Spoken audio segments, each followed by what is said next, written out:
예, 안녕하세요. 내가 만드는 복지국가 공동운영위원장 오건호입니다. 저희 내가 만드는 복지국가는 이제 3년째 활동하고 있는 복지시민단체입니다. 이번에 시민을 위한 복지 주제별 영상 자료를 제작하고 있습니다. 오늘 첫 번째 주제는 공적 연금입니다. 올해 연금 개혁을 둘러싸고 대한민국이 무척 뜨거웠습니다. 앞으로도 뜨거울 것 같습니다. 고령화 속도가 무척 빠르기 때문입니다. 그리고 특히 저희가 연금을 첫 번째 주제로 잡은 이유는 연금 복지가 갖고 있는 독특한 성격 때문입니다. 다른 복지는요, 진보 진영의 입장에서 복지 급여를 늘릴수록 긍정적입니다. 그렇게 주장을 합니다. 그런데 연금을 제외한 모든 복지는 우리 세대가 복지를 늘리자고 결정하면 우리 세대가 재원을 마련합니다. 무상보육을 하기로 결정하면 어떤 방법을 쓰든지 저희가 무상보육 재원을 마련하고요. 국민건강보험 보장성을 높이면 저희가 국가 세금을 더 내든 건강보험료를 더 내야 됩니다. 그런데 유일하게 연금만 다른 구조를 가지고 있습니다. 시간 차이가 존재합니다. 저희가 국민연금 소득 대체율, 급여율이라고 합니다. 40%를 50%로 올린다고 결정을 내리면 저희가 결정을 내렸는데 그러면 그 돈은 언제 지급받느냐? 지금 이루어지지 않고 제가 은퇴했을 때 20년, 30년, 40년 후에 누가 책임지느냐? 후세대, 미래세대가 책임지도록 되어 있습니다. 즉 공적연금은 지금 결정하고 나중에 받습니다. 이런 독특한 재정 구조를 가지고 있다 보니까 다른 복지 제도에 없는 여러 가지 문제가 생깁니다. 첫 번째, 당연히 보편복지 진보진영 입장에서는 국민연금, 공적연금의 급여율, 보장성을 강화하자고 주장할 수 있습니다. 그런데 만약에 급여율은 올렸는데 우리가 부담하는 것에 비해서 후세대가 책임져야 되는 몫이 너무 크다면 형평성 문제가 발생하겠죠. 그래서 재정의 세대 간 형평성, 세대 간 몫의 크기가 적절한지에 대한 문제가 생깁니다. 또 하나는 연금은요, 전반전은 우리가 보험료를 내기만 하고 후반전에는 받기만 합니다. 그러다 보니까 전반전에 돈이 쌓입니다. 천문학적인 기금이 쌓이고 이것을 어떻게 운용할지 이런 문제가 발생합니다. 따라서 다른 복지는 올리자! 그리고 재원을 조달하면 되는데 이 국민연금만 독특한 여러 가지 문제가 생깁니다. 그러다 보니까 연금을 앞으로 어떤 식으로 개혁할지를 둘러싸고 동일한 현실, 동일한 수치를 둘러싸고도 다양한 목소리가 나옵니다. 예를 들어서 이번에 국민연금 소득 대체율을 40을 50% 올리자고 제안이 됐는데 정부에서는 보험료를 지금보다 2배로 올려야 된다고 얘기하고 야당에서는 아니다. 지금 9% 보험료를 내고 있는데 10%로 1%만 올려도 된다고 얘기합니다. 너무나도 현격하게 다른 주장이죠. 이 두 주장을 듣는 우리 시민들은 헷갈릴 뿐입니다. 저는 그런 면에서 복합적 특성을 가지고 있는 공적연금을 좀 더 냉정하고 객관적으로 봐야 되는데 지금 정치권이 너무 진영 논리에 따라 보고 있다고 생각합니다. 그래서 어떤 주제보다도 연금을 첫 번째 주제로 잡았습니다. 특히 저희 내가 만드는 복지국가는 보편복지, 진보적 입장에서 복지개혁운동을 하고 있는데 전통적으로 진보 진영이 갖고 있는 연금개혁 논리가 타당한지에 대해서 저희는 의문을 가지고 있습니다. 전통적인 진보적인 연금 문법을 이것도 되돌아봐야 된다. 그런 생각을 가지고 있습니다. 이런 문제의식을 가지고 다음 6개 주제를 살펴보겠습니다. 국민연금의 기본 구조를 살펴보고요. 특히 미래 재정이 어떤지 더 주목해 볼 겁니다. 그리고 또 하나의 연금이 있죠. 기초연금을 살펴보겠습니다. 그리고 현재의 연금 체계는 2007년 노무현 정부 때 연금 개혁의 결과로 오늘에 이르렀습니다. 국민연금과 기초연금의 두 짝으로 이루어져 있는데 통상 시민단체에서는 이것을 굉장한 연금 개혁으로 비판하고 있습니다. 과연 그런지 재평가해 보겠습니다. 그리고 5번째는 이번에 국민연금 소득 대체율을 50%로 올리자고 그러고 또 여러 보험료 논란이 있었는데 과연 여기에 핵심적인 쟁점이 무엇인지 어떻게 바라봐야 되는지 정리해 보겠습니다. 그리고 마지막 6번째로 그렇다면 공적연금이 여러 문제를 안고 있습니다. 이 문제를 어떻게 해결하고 어떻게 공적연금을 강화시킬 것인지 저희 내가 만든 복지국가가 시민들한테 드리는 제안을 말씀드리겠습니다. 오늘 제가 드릴 1편은 국민연금 들여다보기입니다. 아마 이후 들여다볼 주제에 비해선 가장 복잡하고 어려울 수 있습니다. 오늘 첫 번째 시간만 잘 넘기시면 그 다음 다섯 번째 나머지 잘 따라올 수 있을 거라고 생각합니다. 자, 국민연금 하면 떠오르는 단어가 어떤 게 있으시세요? 우리 카메라 잡고 계신 사무국장님, 국민연금 하면 무엇이 떠오르시죠? 용돈연금. 용돈연금. 좋습니다. 제가 준비한 두 번째인데요. 자, 첫 번째는 우리 부감독님 뭐가 떠오르시죠? 미가입자. 미가입자. 국민연금 사각지대에 계시는군요. 국민연금에 관심이 없으신 모양이네요. 다시 또 기금 소진. 네, 그렇습니다. 첫 번째는 나중에 기금이 없어진다는데 받을 수 있을까? 지급 가능성에 대해 의문을 가지고 있죠. 그렇습니다. 여러분들 냉정하게 잘 보고 계신 겁니다. 또 하나의 떠오르는 단어, 용돈연금. 받긴 받을 텐데 이거 몇 푼 안 되는데 이거 가지고 노후 준비가 될까? 정확한 지적입니다. 이거 해결해야 됩니다. 보통 통상 진보 진영에서는 이 두 가지 문제를 지적했었어요. 기금이 소진되는데 받을 수 있을까? 걱정하지 마세요. 나라가 있는 한 지급됩니다. 용돈연금 이걸로 살 수 있을까? 그러니까 연금을 올려야 됩니다. 이것까지만 얘기했었어요. 그런데 과연 기금이 소진되는데 후세대들이 지급할 수 있을까? 우리가 지금 우리가 받을 거를 올리면서 국민연금을 제대로 올리지 않는데 과연 그게 가능할까? 또 하나의 문제를 봐야 됩니다. 그게 바로 형평성 문제입니다. 그래서 통상적으로 진보 진영에서는 기금이 소진되는데 걱정하지 말자. 용돈연금인데 올리자. 이 두 가지 문제만 주목했었어요. 물론 주목해야 될 중요한 주제입니다. 하지만 온전히 연금이 지속 가능한 노후 보장 제도로서 뿌리를 내리기 위해서는 또 하나의 문제, 형평성의 문제를 저희는 봐야 된다고 생각합니다. 이 세 가지를 주목해서 연금 제도를 공부하겠습니다. 첫 번째, 국민연금의 기본 구조 얼마를 내고 받나 아마 많이 알고 계실 겁니다. 직장 가입자들은 소득의 9%를 냅니다. 회사가 4.5%, 그리고 본인이 4.5%, 그리고 지역 가입자들은 9%를 본인이 다 냅니다. 따라서 국민연금은 보험료 형평성이 이미 직장과 지역이 깨져 있습니다. 지역 가입자들의 부담이 너무 크지요. 그리고 보험료 액수가 작지가 않아요. 저희가 4대 4의 보험이 있는데요. 산재보험은 사용자만 냅니다. 우리 본인이 내는 보험은 세 가지인데 여기 보시는 것처럼 건강보험은 6%, 3%씩 나눠냅니다. 근데 국민연금은 9%예요. 4.5, 4.5. 미래에 받을지도 의심스럽고 그리고 국민연금의 보험료도 셉니다. 그러다 보니까 보험료에 대한 부담 저항이 큰 거죠. 얼마를 받을까요? 법에는 40%를 주겠다고 했습니다. 이거를 급여율 혹은 대체율이라고 얘기합니다. 같은 말입니다. 자기의 평생 소득에 대비해서 40%를 대체해서 주겠다는 겁니다. 40%를 주되 어떻게 주느냐? 40년을 가입했을 때 40%입니다. 만약 여러분의 젊었을 때 평균 소득이 200만 원이라면 그것의 40%인 80만 원을 주겠다는 겁니다. 단 조건 40년 가입했을 때. 만약 여러분들이 20년만 가입했으면 그것의 절반인 80만 원이 아니고 40만 원이 됩니다. 따라서 이 연금 제도에서는 법에 명시된 대체율이 아니고 급여율이 아니고 실질 급여율이 중요해요. 실질 급여율은 뭐냐면 자신의 가입 기간과 연동된 겁니다. 40년 가입하면 40%를 받고요. 20년 가입하면 20%를 받습니다. 미래에 가입자들의 평균 가입 기간이 평균 23년 정도로 예상되고 있습니다. 40년 다 가입하려면 25살에 가입해서 65세까지 매달 내야 되는 거예요. 어렵죠?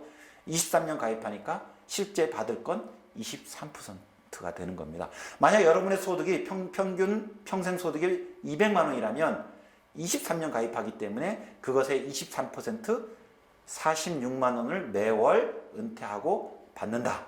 이렇게 생각하실 수 있으실 겁니다. 누가 가입하느냐? 소득 있는 성인이면 의무 가입입니다. 여러분이 직장 가입자라면 모두 다 의무 가입입니다. 가입하지 않을 수가 없습니다. 그런데 사실 가입하지 않고 있는 분들이 많아요. 보험료를 내고 있지 않으신 분들이. 지금 현재 비정규 노동자들이 이들의 3분의 2가 국민연금에 가입하고 있지 않습니다. 보험료를 내지 않고 있습니다. 왜? 보험료를 낼 여유가 없기 때문에. 노사가 같이 합심해서 내고 있지 않습니다. 국민연금은 굉장히 냉혹한 놈이어서 보험료를 내지 않으면 절대 연금을 주지 않습니다. 직장 있는 분들은 모두 국민연금의 의무 가입이지만 사실상 비정규 노동자들의 3분의 2가 보험료를 내고 있지 않아서 나중에 연금을 받을 수 없다는 사실, 바로 직장 가입자 사각지대가 존재합니다. 기억해 주십시오. 두 번째 문제, 지역 가입자들은 지역에서 소득 활동을 하고 있으면 모두 다 의무 가입입니다. 하지만 조그만 식당에서 일하는 식당 아주머니 가입하지 않습니다. 그리고 또 어떤 다른 데서 일하더라도 소득이 조금 있으면 가입은 하게 됩니다. 그런데 소득 자료가 없다 보니까 연금공단에서 당신 소득이 얼마요? 라고 물어봤을 때 저 소득이 없는데요? 라고 답을 합니다. 그러면 소득이 없으시니까 소득을 빵원으로, 제로로 등록을 하게 됩니다. 그러면 지역으로 가입하지만, 지역 가입자지만 사실 소득이 0원이기 때문에 납부 예외자로 처리해 드립니다. 현재 지역 가입자가 900만 명 가까이 되는데요. 여기에 무려 54%가 납부 예외자로 처리되어 있습니다. 보험료를 내고 있지 않습니다. 나중에 연금을 받지 못합니다. 따라서 지금 지역에 있는 여러 영세 사업장이나 식당에서 일하시는 분들이 아예 가입돼 있지 않거나 가입되더라도 보험료를 내고 있지 않기 때문에 나중에 국민연금을 받지 못합니다. 지역 가입자 중에서도 많은 사각지대가 존재한다는 거죠. 그럼에도 불구하고 의무 가입이 아닌데도 불구하고 자발적으로 가입하신 분들이 계세요. 임의 가입자라고 얘기합니다. 보통 서울의 강남 지역에 주부님들이 많이 가입해 있다, 이런 언론 보도를 보신 기억이 있으실 거예요. 국민연금은요, 가입하면 상당히 이득입니다. 그러다 보니까 의무 가입이 아니더라도 자기가 직접 내시는 분들이 있어요. 이건 임의 가입입니다. 지금 한 40만 명 정도가 존재합니다. 이분들은 누구일까요? 한편에서는 의무 가입이지만 보험료를 납부할 능력이 없어서 못 내서 나중에 연금 사각지대에 있고요. 또 한편에서는 법정으로 가입할 의무는 없지만 자발적으로 가입하십니다. 왜? 국민연금의 놀라운 비밀을 미리 알아채신 분들입니다. 어떤 비밀일까요? 용돈연금이라는 비밀? 기금이 소진되면 받을 수 없다는 비밀? 그건 비밀이 아니죠. 나쁜 비밀이죠. 엄청난 비밀이 있습니다. 뭔지 눈치채셨죠? 좀 이따 제가 말씀드리겠습니다. 자, 아까 제가 사각지대를 강조해 드렸는데요. 지금 표를 보시면 지금 현재 우리나라의 성인이 18세부터 59세의 성인이 3,300만 명이 있습니다. 그런데 이 중에요, 3,300만 중에 딱 절반인 1,650만 명이 공무원연금이든 국민연금에 보험료를 내고 있지 않습니다. 보험료를 내고 있지 않다는 건 뭐죠? 나중에 은퇴해서 연금을 받을 수 없다는 겁니다. 물론 지금 보험료를 내지 않다는 게 내년, 내후년에도 내지 않다는 걸 의미하진 않지만, 혹 불안정한 노동자들이 지금 안 내더라도 2년 후에 낼 수 있지만 그 가입 기간은 되게 짧겠죠. 그러다 보니까 연금을 받더라도 금액은 작을 겁니다. 그래서 연금에서는 이거를 잠재적 사각지대라고 부릅니다. 사실상 노후에 공적연금을 받을 수 없는 분들, 이분들이 지금 성인 중에 절반입니다. 기억해 주십시오. 지금 성인 중에 절반이 연금 보험료를 내고 있지 않다는 사실, 나중에 연금을 받을 수 없다는 사실입니다. 나중에 우리가 연금 제도를 어떻게 고칠까라고 우리가 논의를 할 때 이 현실을 저희가 주목해야 됩니다. 현재 국민연금액은 용돈연금액이라고 불리고 있습니다. 지금 보시는 것처럼 평균은 32만 원입니다. 그런데 20년 이상 가입하신 분들은 지금 85만 원씩 받고 계세요. 그리고 특례연금이라고 있습니다. 여기 지금 이분들은 뭐냐면 우리 국민연금 초창기에 5년에서 10년 동안만 가입하면 연금 수급권을 줬어요. 지금은 10년 이상 가입해야 수급권이 발생하는데 초창기에 있었던 과도적인 제도입니다. 지금 현재 약 400만 명의 국민연금 수급자들이 있는데 이 중에 절반이 특례연금 수급자들이세요. 평균 20만 원 정도 받고 있습니다. 이분들이 계시니까 전체 평균이 깎인 겁니다. 무려 지금 85만 원, 90만 원, 100만 원 받으시는 분들도 있죠. 일단 평균 금액은 작습니다. 또 하나 주목할 것은 평균은 작지만 지금 국민연금 수령자 내부를 보면 100만 원 받으시는 분들도 있고 10만 원 받으시는 분들도 있어요. 연금액의 격차가 크다라는 겁니다. 이것도 주목해 주십시오. 제가 주목하고자 하는 특정 문제의식이 조금 잡히시나요? 직장 가입자들 의무 가입이지만 사각지대가 많고요. 지역 가입자들 소득이 있으면 가입해야 되지만 보험료 내지 못하시는 분들이 많고요. 그리고 지금 연금을 받으시는 분들도 있지만 그 내부에서는 연금액의 격차가 큽니다. 이제 연금제도의 전체 그리고 받는 연금액도 전체 계층별 격차 차이를 주목해서 봐야 됩니다. 그래야 누구를 위한 공적연금인가라는 근본적인 질문을 저희가 던질 수 있기 때문입니다. 국민연금 특징으로 균등급여라는 게 있어요. 이건 대단히 복잡합니다만은 제가 아까 법정 급여율을 40%라고 말씀드렸죠. 근데 여기 보시는 것처럼 여기 지금 40%인데 20%는 자기가 낸 소득에 비례해서 연금액이 계산되고요. 나머지 20%는 균등으로 줍니다. 소득이 많은 사람이든 적은 사람이든 동일액을 줘요. 그래서 딱 평균 소득자가 균등이 20%, 비례가 20%에서 40%를 받게 되는 겁니다. 근데 소득이 많을수록 균등은 똑같지만 이 비례 부분이 커지고요. 소득이 적을수록 이 균등 부분이 커집니다.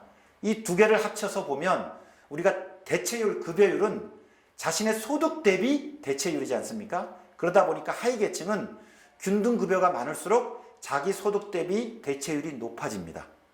그죠? 균등 급여율이 동일액이 커지니까. 상위 계층일수록 비례 부분이 커져서 균등 급여까지 합친 평균 소득 대체율은 낮아집니다. 조금 복잡합니다만은 간단히 설명하고 가겠습니다. 그래서 지금 20년 가입자라면 여기서 20만 원을 받고 여기서 20만 원을 받아서 40만 원을 받게 되고요. 급여율로 따지게 되면 평균 급여율은 여기 있는 것처럼 40%이지만 계층별로 하위 계층은 자기 대체율이 무려 100%가 되고요. 상위 계층은 30%입니다. 즉 하우상박적 수익률 구조예요. 이것 때문에 국민연금이 소득재분배 구조를 가지고 있고 하위 계층에 유리하도록 설계되어 있는 좋은 복지제도다. 이런 말이 나옵니다. 이거를 좀 더 계층별로 볼게요. 여기 보면 표가 좀 어지럽습니다만은 국민연금의 평균 소득자들이 있고요. 200만 원입니다. 2분의 1 소득자면 100만 원입니다. 최하위 소득자는 월 소득이 26만 원이라고 등록되신 분들이에요. 최상위 소득자들은 400만 원 소득자 이들입니다. 이분들의 대체율을 보면 평균 소득자들은 41%고 최상위 소득자는 31%고 최하위 소득자들은 100%가 나와요. 즉 하우상박적 급여율 구조를 가지고 있습니다. 자, 최하위 소득자들의 급여율이 100%니까 굉장히 좋죠. 자기 소득이 26만 원이에요. 26만 원의 100%인 26만 원을 받게 되는 겁니다. 최상위 소득자들은 비록 급여율은 낮지만 소득이 많기 때문에 그거에서 31%가 125만 원을 차지하게 됩니다. 급여율이 높으니까 수익비도 높아요. 평균 수익비는 1.8, 최하위는 4.5배, 1.4배에서 모두 다 수익비가 높습니다. 평균이 1.8입니다. 즉 여기 있는 것처럼 급여율 수익비는 하우상박입니다. 평균 수익비는 1.8입니다. 그런데 받는 금액은 상위 계층이 많습니다. 왜? 연금액은 소득이 높을수록 가입기간이 길수록 많기 때문입니다. 결국 하우상박적 급여율 구조를 가지고 있지만 최종적으로 받는 연금액은 상위 계층일수록 많이 받는 그런 격차 구조를 가지고 있습니다. 또 하나 연금 제도에서는 설명되어지진 않지만 연금 제도 외에 상위 계층이 오래 사십니다. 국민연금은 오래 살수록 좋습니다. 사망할 때까지 받기 때문에. 그러다 보니까 이 평균 수익비로 설명되지 않는 평균 수명이 상위 계층이 더 길 것으로 예상되고 있기 때문에 이거에 따른 보너스도 상위 계층이 더 많이 가지고 있습니다. 자, 여기서 의문이 하나 생겨요. 여기 제목을 보세요. 최상위 계층도 1.4배씩 받고 있어요. 모든 가입자가 낸 것보다 더 받습니다. 그런데 국민연금은 소득재분배 제도라고 얘기를 해요. 소득재분배라면 위에 있는 물이 아래로 흘러가야 되지 않겠습니까? 소득재분배라는 건 상위 계층의 소득이 하위 계층으로 가야 되는데 모두가 다 낸 것보다 더 받아요. 이 지금 영상을 보고 계시는 시민 여러분, 모두가 더 받는데 이게 소득재분배 제도인가요? 헷갈리지요. 이게 사실은 진짜 우리가 국민연금을 공부해야 되고 진짜 숨겨진 국민연금의 비밀입니다. 자, 어떻게 모두 다 수익비가 1 넘을까요? 모두 다 낸 것보다 더 받을까요? 자, 평균 수익비 1.8을 기준으로 말씀드리겠습니다. 저희가 수익비라는 건 사실 시장주의적 개념입니다. 공적연금의 수익비라는 개념이 적절치 않다는 지적도 있습니다만은 우리 연금의 재정 구조를 설명하는 데 있어서는 이 연금 수리적으로 이 개념 외에는 다른 것들을 동원할 수가 없어서 불가피하게 수익비의 개념을 쓰겠습니다. 평균 100을 내면 180을 받습니다. 여기 있는 그림을 보시면요. 이게 저희가 낸 보험료입니다. 평생 낸 보험료 총합이고요. 그 다음 원이 우리 보험료가 쌓여서 기금 수익을 납니다. 이 기금 수익은 누가 만든 거예요? 제 보험료로 수익을 만들었으니까 이것까지 저의 몫으로 볼 수 있겠죠. 그래서 현 세대 우리가 기여한 것은 여기 있는 보험료와 기금 수입입니다. 그리고 내가 받을 것은 제 소득의 몇 퍼센트를 몇 년 동안 받는 것으로 이미 정해져 있습니다. 그래서 여기 있는 것처럼 보라색 이 몫이 제가 받을 연금액의 총액입니다. 저는 요만큼을 기여하고 요만큼을 받습니다. 기금 수익도 저의 몫입니다. 그러면 총 급여액은 이만큼 되기 때문에 제가 받는 것 중에서 제가 기여한 것의 차이, 여기 있는 보라색 연역에 거꾸로 된 초승달, 이 돈은 어디서 나온 거죠? 바로 후세대가 저희들한테 연금을 지급하기 위해서 그들이 마련해야 될 돈입니다. 자, 이게 지금 국민연금의 큰 쟁점입니다. 저희들은 여기 있는 살구색만큼만 보험료를 내고 전체 보라색만큼을 받게 되고 후세대들은 요만큼을 저희들한테 더 줘야 돼요. 따라서 현행 국민연금 제도가 그대로 가면 40%를 받습니다. 후세대도 40%를 받습니다. 그 40%를 받기 위해서 저희는 9%를 보험료를 내고요. 후세대들은 자기들이 받을 연금을 위해서 적립도 해야 되고 또 우리한테도 저 보라색만큼을 지급해야 되기 때문에 그대들은 2060년에는 21%를 보험료로 내야 됩니다. 왜 똑같이 40%를 받는데 우리는 9%만 내고 우리 후세대들, 아직 태어나지 않는 그 후세대들은 21%를 보험료를 내야 될까요? 이게 세대 간 연대이기 때문에 적절하다라는 주장도 있고 이거는 후세대들한테 너무 큰 짐을 지우는 것이다. 세대 간 형평성에 어긋난다는 주장도 있습니다. 저는 후자의 주장을 가지고 있습니다. 앞으로 이 주장이 왜 우리가 경청해야 되는지 그리고 이 문제를 왜 해결해야 되는지에 대해서 계속 말씀드리고자 합니다. 어떠십니까? 어려우시죠?